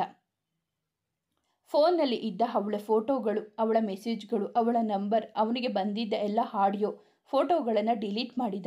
ಆದರೆ ಅವನ ಮನಸ್ಸಲ್ಲಿ ಅಷ್ಟು ಸುಲಭವಾಗಿ ಡಿಲೀಟ್ ಮಾಡೋಕೆ ಆಗಲಿಲ್ಲ. ಕೋಪದಲ್ಲಿ ಫೋನನ್ನು ಬೀಸಿ ಎಸೆದಿದ್ದ. ಅವನ ಅಣ್ಣ ಅವನ ಬರ್ತಡೆಗೆ ಕೊಡಿಸಿದ ಫೋನ್ ಪೀಸ್ ಆಗಿ ಹೊಡೆದು ಹೋಗಿತ್ತು. ಎರಡು ಕೈಯಿಂದ ತಲೆಯನ್ನು ಒತ್ತಿ ಹಿಡಿದವನೇ ಕುಸಿದು ಕುಳಿತು ಅಳುತ್ತಾ ಕಣ್ಣೀರು ಸುರಿಸಿದ. ಅತಿಯಾದ ಪ್ರೀತಿಗೆ ಅತಿಯಾದ ನೋವೇ ಸಿಗೋದು. ರೂಮ್ ಬಾಗಿಲು ಹಾಕಿಲ್ಲ. ಬುಕ್ ಹಾಸಿಗೆ ಮೇಲೆ ಇದೆ. ಇವನು ಎಲ್ಲಿಗೆ ಹೋದ ಅಂತ ಬಂದು ಎಷ್ಟೊತ್ತಾದರೂ ಕಾಣದ ಆರ್ಯನನ್ನು ಹುಡುಕಿ ಟೆರೆಸ್ ಮೇಲೆ ಬಂದಿದ್ದ ನವೀನ್ ಕಣ್ಣಿಗೆ ಕತ್ತಲಲ್ಲಿ ಕುಳಿತಿದ್ದ ಆರ್ಯ ಕಾಣಿಸಿದ. ಅವನ ಬಳಿ ಬರುವಾಗ ನವೀನ್ ಕಾಲಿಗೆ ತಾಕಿದ ಒಡೆದು ಹೋಗಿದ್ದ ಆರ್ಯನ ಫೋನ್ ಸಿಕ್ಕಿತು. ಯಾಕೋ ಇಲ್ಲಿ ಕೂತ್ಕೊಂಡು ಅಳ್ತಿದ್ದೀಯಾ? ಫೋನ್ ಒಡೆದು ಹಾಕಿದ್ದೀಯಾ? ಏನಾಯ್ತು ಅಂತ ಅವನ ಭುಜ ಬಳಸಿ ಕೇಳಿದಾಗ, ನಾನು ಮೋಸ ಹೋಗ್ಬಿಟ್ಟೆ ಕಣೋ. ಎಷ್ಟೊಂದು ಪ್ರೀತಿ ಮಾಡ್ತಿದ್ದೆ ಅವಳನ್ನು. ನನಗೆ ದ್ರೋಹ ಮಾಡಿಬಿಟ್ಲು ಪಾಪಿ. ನಾನು ಮುಂದೆ ಹೇಳಲಾಗದೆ ಅಳುತ್ತಾ ಹೇಳಿದವನನ್ನು ಸಮಾಧಾನಿಸಿದ ನವೀನ್. ಅತ್ತಿದ್ದು ಸಾಕು, ಸಮಾಧಾನ ಮಾಡ್ಕೊಳ್ಳೋ. ಇವಾಗಿನ ಕಾಲದಲ್ಲಿ ಲವ್, ಬ್ರೇಕಪ್ ಅದೆಲ್ಲ ಕಾಮನ್. ಅದಕ್ಕೆ ಇಷ್ಟು ಹತ್ತಿರ ಹೇಗೆ? ಮುಂದೆ ಇನ್ನೂ ತುಂಬ ದೊಡ್ಡದಿದೆ. ಅಳೋದು ಬಿಟ್ಟು ಅದನ್ನು ಫೇಸ್ ಮಾಡೋದು ಕಲಿ ಅಂತ ಹೇಳಿದ. ಕಣ್ಣು ಒರೆಸಿಕೊಳ್ಳುತ್ತಾ, ಅವಳು ಸರಿ ಇಲ್ಲ, ನಿಂಗೆ ಅವಳು ಮ್ಯಾಚ್ ಆಗಲ್ಲ, ನಿಂಗೆ ಅವಳು ಮೋಸ ಮಾಡ್ತಿದ್ದಾಳೆ ಅಂತ ನನ್ನ ಭಕ್ತಿ ಹೇಳಿದಾಗ ನಾನು ಅವಳನ್ನೇ ಜಗಳ ಮಾಡಿಕೊಂಡು ಅವಳಿಗೆ ಬೈದಿದ್ದೆ. ಆದರೆ ಅವತ್ತು ನನ್ನ ಸ್ನೇಹಿತೆ ಮಾತು ಕೇಳಿದರೆ ಇವತ್ತು ಹೀಗೆ ಆಗ್ತಿರಲಿಲ್ಲ. ನನ್ನ ಪ್ರೀತಿಯಿಂದ ನನ್ನ ಎಷ್ಟೋ ವರ್ಷದ ಸ್ನೇಹಿತೆಯನ್ನೇ ದೂರ ಮಾಡಿಕೊಂಡೆ. ಅವಳು ಇವಾಗ ನನ್ನ ನೆನಪು ಇಲ್ಲದೆ ಆರಾಮಾಗಿದ್ದಾಳೆ. ನಾನು ಅವತ್ತು ಮಾಡಿದ ತಪ್ಪಿಗೆ ಇವತ್ತು ಒಂಟಿಯಾಗಿದ್ದೀನಿ ಅಂತ ಹೇಳುತ್ತಾ ಅಳುತ್ತಿದ್ದವನನ್ನು ಸಮಾಧಾನಿಸಿ ರೂಮ್ಗೆ ಕರೆದುಕೊಂಡು ಹೋಗಿ, ಸಾಕು, ಎಷ್ಟು ಅಳ್ತೀಯ, ಇದೆಲ್ಲ ಬಿಟ್ಟು ಓದೋದು ನೋಡು, ಮುಖ ತೊಳ್ಕೊಂಡು ಬಾ, ಊಟ ತರ್ತೀನಿ ಅಂತ ಹೇಳಿ ಹೋಗಿದ್ದ. ಊಟ ತಗೊಂಡು ಬಂದರೂ ಆರ್ಯ ಹಾಗೆ ಕುಳಿತಿದ್ದ. ತಗೋ ಊಟ ಮಾಡು ಅಂದರೂ ನನಗೆ ಬೇಡ ಅಂತ ಹಾಗೆ ಕುಳಿತಿದ್ದವನನ್ನು ಕಂಡು ಸರಿ ನಿನ್ನಿಷ್ಟ ಅಂತ ಹೇಳಿ ಸುಮ್ಮನಾಗಿದ್ದ. ಒಂದೆರಡು ದಿನ ಆಮೇಲೆ ಅವನೇ ಸರಿ ಹೋಗ್ತಾನೆ ಅಂತ ಅಂದುಕೊಂಡಿದ್ದ. 2-3 ದಿನ ಆದರೂ ಕಾಲೇಜ್ ಕಡೆ ಹೋಗದೆ ರೂಮಿಂದ ಹೊರ ಹೋಗದೆ ಇದ್ದವನನ್ನು ನೋಡು ಆರ್ಯ, ನೀನು ಈ ಥರ ಇದ್ದರೆ ಏನು ಬದಲಾಗಲ್ಲ. ಏನೇ ಆದರೂ ಅದನ್ನು ಅಲ್ಲಿಗೆ ಬಿಟ್ಟು ಮುಂದೆ ಹೋಗಬೇಕು. ಈ ತರಹ ಇದ್ದರೆ ಹೇಗೆ? ಇಂಟರ್ನಲ್ಸ್ ಇದ್ದಾವೆ ಅಂತ ಹೇಳಿದೆ, ಮರೆತು ಬಿಟ್ಟೆ ಅಂತ ಹೇಳಿದ. ನನಗೆ ಯಾವುದಕ್ಕೂ ಇಂಟ್ರೆಸ್ಟ್ ಇಲ್ಲ ಅಂತ ಹೇಳಿದಾಗ, ಹಾಗಿದ್ರೆ ಸುಮ್ಮನೆ ಊರಿಗೆ ವಾಪಸ್ ಹೋಗು. ನಿಮ್ಮ ಅಪ್ಪ ಹಾಸ್ಟೆಲ್ಗೆ ಕಾಲೇಜಿಗೆ ಖರ್ಚು ಮಾಡೋ ದುಡ್ಡಾದರೂ ಸೇವ್ ಆಗುತ್ತೆ ಅಂತ ಹೇಳಿದಾಗ ಆರ್ಯ ಅವನ ಮುಖವನ್ನು ನೋಡಿದ. ಮತ್ತಿನ್ನೇನು, ಅದು ಯಾವಳಿಗೋಸ್ಕರನೋ ನೀನು ಕಣ್ಣೀರು ಹಾಕಿದ್ರೆ ಹೇಗೆ? ಅವಳು ಮೋಸ ಮಾಡಿದ್ದಾಳೆ ಅಂತ ಗೊತ್ತಾದ ಮೇಲೆ ಅವಳ ನೆನಪು ಮಾಡಿಕೊಳ್ಳುವುದು ಮುಟ್ಟಾಳ್ತನ ತಿಳ್ಕೊ. ನಾಳೆ ಸುಮ್ಮನೆ ಕಾಲೇಜಿಗೆ ಹೋಗು, ಇಲ್ಲ ಮನೆಗೆ ವಾಪಸ್ ಹೋಗು. ಅದು ಬಿಟ್ಟು ಈ ಥರ ಎಲ್ಲ ಇದ್ದರೆ ನಿಮ್ಮ ಮನೆಗೆ ಫೋನ್ ಮಾಡಿ ಹೇಳ್ತೀನಿ ಅಂತ ಹೇಳಿದ ನವೀನ್ ಮಾತಿಗೆ ಕಾಲೇಜ್ ಕಡೆ ಹೋಗುವ ಮನಸ್ಸು ಮಾಡಿದ. ಕಾಲೇಜಿನಲ್ಲೋ ಲೆಕ್ಚರ್ ಕೇಳುವ ಮನಸ್ಸಿಲ್ಲದೆ ಸ್ವಲ್ಪ ಹೊತ್ತು ಇದ್ದು ಹಾಸ್ಟೆಲ್ ಕಡೆ ಎದ್ದು ಬಂದಿದ್ದ. ಅವನಿಗೆ ಸ್ನೇಹನ ಮೋಸ ಮರೆಯಲು ಆಗುತ್ತಿರಲಿಲ್ಲ. ಅವಳನ್ನು ಬಲವಂತವಾಗಿ ಮರೆತು ಬಿಡಬೇಕು ಅಂದುಕೊಂಡರೂ ಅವನಿಗೆ ಸಾಧ್ಯವಾಗುತ್ತಿರಲಿಲ್ಲ. ಅವಳ ಜೊತೆ ಕಳೆದ ಕ್ಷಣಗಳು, ದಿನಗಳು, ಕಂಡಿದ್ದ ಕನಸುಗಳು ಎಲ್ಲ ನೆನಪಾಗಿ ತಂತಾನೆ ಕಣ್ಣೀರು ಹರಿಯುತ್ತಿತ್ತು. ಫೋನ್ ಒಡೆದು ಹೋಗಿದ್ದ ಕಾರಣ ಮನೆಗಾಗಲಿ ಫ್ರೆಂಡ್ಗಳಿಗಾಗಲಿ ಫೋನ್ ಮಾಡಲು ಆಗಲಿಲ್ಲ. ಮಾಡುವ ಮನಸ್ಸು ಅವನಿಗೆ ಇರಲಿಲ್ಲ. ಅವನ ಅಮ್ಮ ಹಾಸ್ಟೆಲ್ ನಂಬರ್ಗೆ ಕರೆ ಮಾಡಿ ಕೇಳಿದಾಗ ಫೋನ್ ಒಡೆದು ಹೋಗಿದೆ, ನಾನು ಫ್ರೀ ಇದ್ದಾಗ ಫೋನ್ ಮಾಡ್ತೀನಿ ಅಂತ ಹೇಳಿದ್ದ. ತಿಂಗಳು ಕಳೆದರೂ ಮೊದಲಿನಂತೆ ಮಾತನಾಡದೆ, ಸರಿಯಾಗಿ ಕಾಲೇಜಿಗೆ ಹೋಗದೆ, ಊಟ ತಿಂಡಿ ಸರಿಯಾಗಿ ಮಾಡದೆ ಯಾವಾಗಲೂ ಮಂಕಾಗಿ ಇರುತ್ತಿದ್ದವನನ್ನು ಅವನ ಪಾಡಿಗೆ ಅವನನ್ನು ಇರಲು ಬಿಟ್ಟಿದ್ದ ನವೀನ್. ರೂಮ್ನಲ್ಲಿ ಇದ್ದು ಸಾಕಾಗಿ ಸಂಜೆ ಒಬ್ಬನೇ ಹೊರಗೆ ಬಂದವನೇ ಸುಮ್ಮನೆ ನಡೆಯುತ್ತಾ ಹೋದವನಿಗೆ ಕಂಡಿದ್ದು ನಶೆಯ ಅಂಗಡಿ, ಬಾರ್. ನೋಡಿದವನೇ ಒಳಗೆ ಹೋಗಿ ಯಾವುದೋ ಬ್ರ್ಯಾಂಡ್ ತರಿಸಿ ಕುಡಿದವನಿಗೆ ಮತ್ತು ಸರಿಯಾಗಿ ತಲೆಗೆ ಏರಿತ್ತು. ಜೀವನದಲ್ಲಿ ಮೊದಲ ಸಲ ಕುಡಿದಿದ್ದರ ಪರಿಣಾಮ. ಹೊರಗೆ ಬಂದವನು ಎಲ್ಲ ಹೊರಗಡೆ ಕಕ್ಕಿದ್ದ. ಆದರೂ ಅವನಿಗೆ ಹೇರಿದ ನಶೆ ಕಡಿಮೆ ಆಗಿರಲಿಲ್ಲ. ತೂರಾಡುತ್ತಾ ರೂಮ್ ಸೇರಿದವನು ಮಂಚದ ಮೇಲೆ ಬೋರಲಾಗಿ ಬಿದ್ದಿದ್ದ. ರೂಮ್ಗೆ ಬಂದ ನವೀನ್ಗೆ ಇದು ತಿಳಿಯಲಿಲ್ಲ. ಅವನು ಅವನ ಪಾಡಿಗೆ ಇದ್ದನು. ಮರುದಿನ ಕುಡಿಯಲು ಹೋಗಿದ್ದ ಆರ್ಯ ಸಂಜೆ ಎಷ್ಟೊತ್ತಾದರೂ ರೂಮ್ಗೆ ಸೇರಿರಲಿಲ್ಲ. ತೂರಾಡುತ್ತಾ ನಡೆದು ಬರುತ್ತಿರುವವನಿಗೆ ನವೀನ್ ಎದುರಿಗೆ ಸಿಕ್ಕಿದ್ದ. ಆರ್ಯನ ವಾರ್ಡನ್ಗೆ ತಿಳಿಯದಂತೆ ರೂಮ್ಗೆ ಸೇರಿಸಿದ್ದ ನವೀನ್ ಅವನನ್ನು ಮಲಗಿಸಿ ಬೆಳಗ್ಗೆವರೆಗೂ ಕಾದಿದ್ದ ಅವನೊಡನೆ ಮಾತನಾಡಲು. ಬೆಳಗ್ಗೆ ಸ್ವಲ್ಪ ತಡವಾಗಿ ಎದ್ದ ಆರ್ಯ ತಲೆಯನ್ನು ಹಿಡಿದು ಕುಳಿತಾಗ ಅವನಿಗೆ ಸರಿಯಾಗಿ ಕ್ಲಾಸ್ ತಗೊಂಡಿದ್ದ ನವೀನ್. ನೀನು ಎಣ್ಣೆ ಬೇರೆ ಹೊಡೆಯೋದು ಕಲಿತಿದ್ದೀಯಾ? ಯಾವಾಗಿನಿಂದ ನಿನಗೆ ಈ ಅಭ್ಯಾಸ ಇರೋದು? ಅಲ್ಲ, ಒಂದು ಹುಡುಗಿಗೋಸ್ಕರ ನೀನು ಈ ಥರ ಬದಲಾಗ್ತೀಯಾ ಅಂತ ಅಂದುಕೊಂಡಿರಲಿಲ್ಲ. ಒಂದು ಸಲ ನಿನ್ನ ಮನೆಯವರನ್ನು ನೆನಪು ಮಾಡಿಕೊ. ಅವರಿಗೆ ನೀನು ಈ ಥರ ಎಲ್ಲ ಮಾಡಿದ್ದೀಯಾ ಅಂತ ಗೊತ್ತಾದರೆ ಅವರಿಗೆ ಎಷ್ಟು ಬೇಜಾರಾಗುತ್ತೆ ಗೊತ್ತಾ? ಬಿಟ್ಟು ಹೋದವರು, ಮೋಸ ಮಾಡಿದವರು ನಮ್ಮನ್ನು ನೋಡಿ ಹೊಟ್ಟೆ ಹುರ್ಕೊಬೇಕು. ಅವರಿಗೆ ಅವರು ಮಾಡಿದ್ದು ತಪ್ಪು ಅಂತ ಅನಿಸಬೇಕು. ನಾವು ಆ ಥರ ಬದಲಾಗಬೇಕು ವಿನಃ ಅದನ್ನು ಬಿಟ್ಟು ಹೀಗೆ ಕುಡಿದು ಹಾಳಾದರೆ ಅವರು ನೋಡಿ ನಗ್ತಾರೆ ಅಷ್ಟೆ. ಇಲ್ಲಿ ನೋಡು, ನಾನು ನಿನ್ನ ಥರ ಲವ್ ಫೇಲ್ಯೂರ್ ಆದವನೇ. ನೀನಾದರೂ ಬರೀ ಫೋಟೋ ನೋಡಿದ್ದೀಯಾ, ಆದರೆ ನಾನು ಡೈರೆಕ್ಟ್ ನೋಡಿದ್ದೆ. ಅವಳು ಬೇರೆಯವರ ಜೊತೆ ಓಡಾಡೋದು. ಅವತ್ತೇ ಡಿಸೈಡ್ ಮಾಡಿ ಇಲ್ಲಿಗೆ ಬಂದಿದ್ದು. ಅವಳ ಮುಂದೆ ಸೂಪರಾಗಿ ಬದುಕಬೇಕು ಅಂತ ಛಲದಿಂದ ಓದ್ತಾ ಕೆಲಸನೂ ಮಾಡ್ತಿದ್ದೀನಿ. ಅವಳಿಗೆ ನನ್ನ ಅಪ್ಪ ದುಡಿದಿರೋ ದುಡ್ಡು ಖರ್ಚು ಮಾಡಿದ್ದೆ. ಅದನ್ನು ದುಡಿದು ರಿಕವರ್ ಮಾಡಿ ಕೊಟ್ಟಿದ್ದೀನಿ. ಆದರೆ ನಿನ್ನ ಥರ ಯಾವತ್ತೂ ಕುಡಿಯೋಕೆ ಹೋಗಲಿಲ್ಲ ಅಂತ ಸಿಟ್ಟಿನಿಂದ ಹೇಳಿದವನೇ ಅವನ ಬಳಿ ಬಂದು ಮೆಲುವಾಗಿ, ನಾವು ಪ್ರಾಣ ಅಂದುಕೊಂಡು ಪ್ರೀತಿ ಮಾಡಿದವರು ನಮಗೆ ಮೋಸ ಮಾಡಿರೋದು ಗೊತ್ತಾದರೆ ಆಗ ಆಗುವ ನೋವು ಏನು ಅಂತ ನನಗೆ ಗೊತ್ತಿದೆ. ನಾನು ಅದನ್ನು ಅನುಭವಿಸಿದ್ದೀನಿ. ದೇವರು ಒಂದು ಕಿತ್ಕೊಂಡ್ರೆ ಅದಕ್ಕಿಂತ ಹೆಚ್ಚಿನದನ್ನೇ ಒಳ್ಳೆಯದನ್ನೇ ಕೊಡ್ತಾನಂತೆ. ಅಲ್ಲಿಯವರೆಗೂ ನಾವು ಕಾಯಬೇಕು ಅಂತ ಹೇಳಿದಾಗ ಕಣ್ಣಲ್ಲಿ ಜಿನುಗಿದ ನೀರನ್ನು ಹರಿಸುತ್ತಾ, ನಾನು ಏನು ಮಾಡಲಿ, ಇವಾಗ ನನಗೆ ಏನು ಗೊತ್ತಾಗ್ತಿಲ್ಲ, ಅವಳನ್ನು ಮರೆಯೋಕೆ ಆಗ್ತಿಲ್ಲ ಅಂತ ಹೇಳಿದ್ದ ಆರ್ಯ. ಬದಲಾಗು. ನಿನ್ನ ಮನಸ್ಸನ್ನು ಹಿಂಸೆ ಬದಲು ಅದನ್ನು ಗಟ್ಟಿ ಮಾಡಿಕೊ. ದೇಹ ದಂಡಿಸು. ಓದ್ಕೊ. ಇನ್ನೂ ಬೇಜಾರಾದರೆ ಹೊರಗಡೆ ಸುತ್ತಾಡು. ಸುತ್ತೋಕೆ ಬೇಜಾರಾದರೆ ಕೆಲಸಕ್ಕೆ ಹೋಗು ಅಂತ ಹೇಳಿದ. ನಾನು ಕೆಲಸಕ್ಕೆ ಹೋಗೋದಾ ಅಂತ ಕೇಳಿದಾಗ, ಯಾಕೆ ನಾಚಿಕೆನಾ? ಇಷ್ಟು ದಿನ ನಿಮ್ಮಪ್ಪ ದುಡ್ಡಿನಲ್ಲಿ ಅವಳಿಗೆ ಖರ್ಚು ಮಾಡುವಾಗ ಇಲ್ಲದೆ ಇರೋ ನಾಚಿಕೆ ಇವಾಗ ಯಾಕೆ? ಇವಾಗ ಅದನ್ನು ನೀನು ದುಡಿದು ವಾಪಸ್ ಪಡ್ಕೊ ಅಂತ ಹೇಳಿದಾಗ ಆರ್ಯನಿಗೆ ಅವನ ಮಾತು ನಿಜ ಅನ್ನಿಸ್ತು. ನಾನು ಎಲ್ಲಿ ಹೇಗೆ ಹಾಳಾಗ್ತೀನೋ ಅಂತಾನೆ ಅಲ್ವಾ ಅಮ್ಮ ನಾನು ಇಲ್ಲಿಗೆ ಬರೋದು ಬೇಡ ಅಂತ ಹೇಳಿದ್ದು. ಇವಾಗ ನಾನು ಈ ಥರ ಆಗಿರೋದು ಗೊತ್ತಾದರೆ ಅವಳಿಗೆ ಅದೆಷ್ಟು ಬೇಜಾರಾಗುತ್ತೆ ಅಂತ ಮನಸ್ಸಲ್ಲಿ ಅಂದುಕೊಂಡವನ, ನೀನು ಹೇಳಿದ ಹಾಗೆ ಮಾಡ್ತೀನಿ. ನಾನು ಬದಲಾಗಬೇಕು. ನನಗೆ ಯಾರೂ ಬೇಡ, ಯಾವ ಹುಡುಗಿಯರ ಸಹವಾಸವೇ ಬೇಡ ಅಂತ ಹೇಳಿದಾಗ, ಗುಡ್, ಇನ್ಮೇಲೆ ಈ ಥರ ಕುಟ್ಕೊಂಡು ಬಂದರೆ ಅಷ್ಟೆ ಅಂತ ಹೇಳಿದ ನವೀನ್. ಇಲ್ಲ ಅಂತ ಹೇಳಿದವನೇ ಮತ್ತೆ ಸ್ನೇಹಳ ನೆನಪಲ್ಲಿ ಕಳೆದು ಹೋಗಿದ್ದ. ಮುಂದುವರಿಯುವುದು. ಸ್ನೇಹಿತರೆ, ಈ ಕಥೆ ನಿಮಗೆ ಇಷ್ಟವಾಗಿದ್ದರೆ ದಯವಿಟ್ಟು ಒಂದು ಲೈಕ್ ಮಾಡಿ, ನಮ್ಮ ಚಾನಲನ್ನು ಸಬ್ಸ್ಕ್ರೈಬ್ ಆಗಿ, ಪಕ್ಕದಲ್ಲಿರುವ ಬೆಲ್ ಬಟನ್ ಕ್ಲಿಕ್ ಮಾಡಿ, ನೀವು ಫ್ರೆಂಡ್ಸ್ ಆ್ಯಂಡ್ ಫ್ಯಾಮಿಲಿಗೆ ಕಥೆಯನ್ನು ಶೇರ್ ಮಾಡಿ. ನಿಮ್ಮ ಅನಿಸಿಕೆ ಅಭಿಪ್ರಾಯವನ್ನು ಕಾಮೆಂಟಲ್ಲಿ ತಿಳಿಸಿ. ಕಥೆಯನ್ನು ಕೇಳಿದ್ದಕ್ಕಾಗಿ ಧನ್ಯವಾದಗಳು.